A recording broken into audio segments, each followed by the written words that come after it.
Hi everyone, I'm Lana Jelenjev and I'm very grateful to be here today. And I'm co-founder of Collab Community, and it's an online learning platform for creative and innovative entrepreneurs for them to learn the business acumen that they need and to scale their businesses.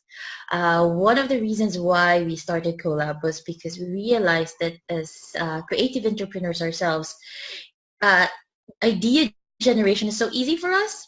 What was difficult was getting into the business part. And that includes understanding what is your business model, how can you make profit, how is your pricing. So more on the business side that we got stuck on, and me and my co-founder Eleonora had to learn along the way. So what we're trying to develop is a community and a learning platform where entrepreneurs don't need to take too long to learn all the skills and don't have to take all the courses or multiple products that they can learn. And oftentimes they don't work because they're geared towards business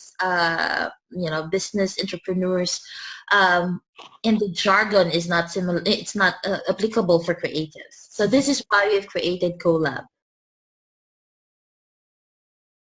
I would say my superpowers are of two things. One is seeing the big picture. So I'm very good at making ideas visible and making one's thinking visible.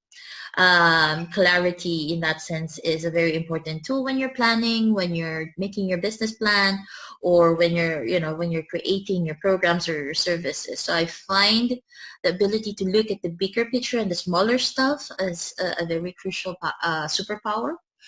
And another, which I've heard a lot from friends and from clients, is the ability to listen.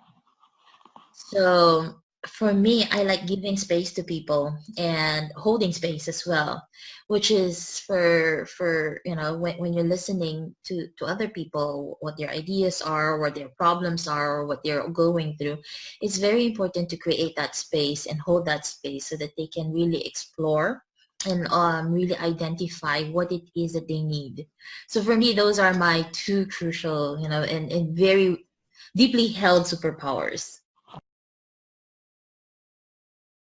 The first thing that, of course, the first thing that comes to my mind is my very recent experience, and that is in 2014, I was diagnosed with breast cancer.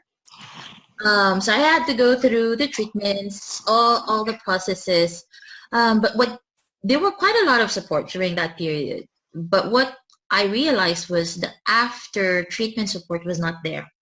So I was left with redesigning my life, re-identifying who am, what I want to be, what I want to contribute in the world, how much of my energy would I want to give out.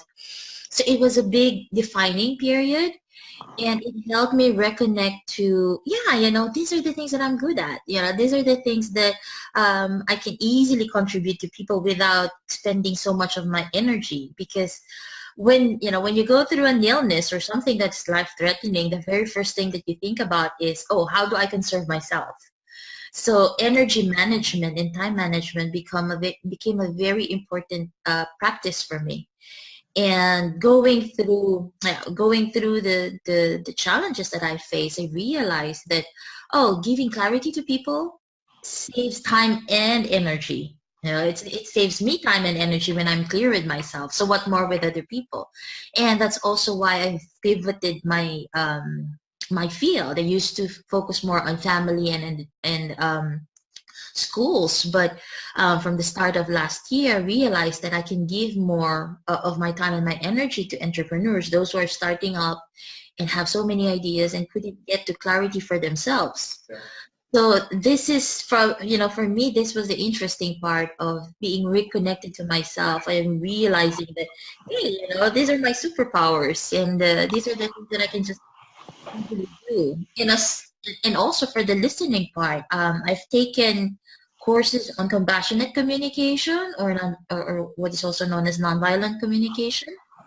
So taking those courses, taking a trainer's course on it, made me realize that this is something that I like to practice for myself. I'm practicing it with my partner, with my kids, and introducing it also to my clients. It's a process of really holding space, keeping space, and being in that point of self-fullness. That one knows what they are feeling, what they need, and able to say it, or able to express it in ways that other people will be able to hear it. So yeah, this for me is that defining period in my life that has really helped me reconnect with these superpowers. If I think about what is a definition of a superhero, what comes from me is one who stands in his or her own strengths. One who also acknowledges what are their weaknesses.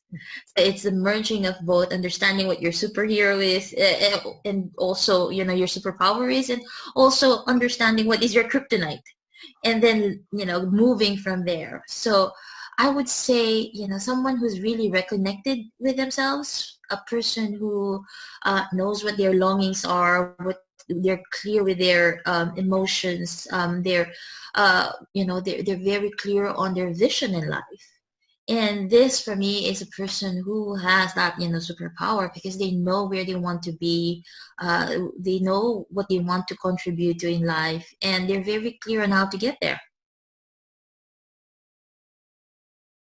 So one of the things that I would like to have people practice, and this is also a practice that I just realized after my treatments, during my treatments, and during my trainings with compassionate communication, is the process of checking in. To say, put some time in your agenda, put it in your phone, that it would alarm at a certain time, and just a question of how am I feeling today, and what is it that I need. Checking in a sense of, I realize we're so geared towards other people checking in with us, like asking us how are you doing, but we don't do that to ourselves. So for me, it's reversing that process and being more aware of the moments, mindfulness in that sense, moments in our lives or in our day where we might be feeling something, or we might be needing something. And it's difficult to do that if we don't allow that space or time in our schedule to really check in with ourselves.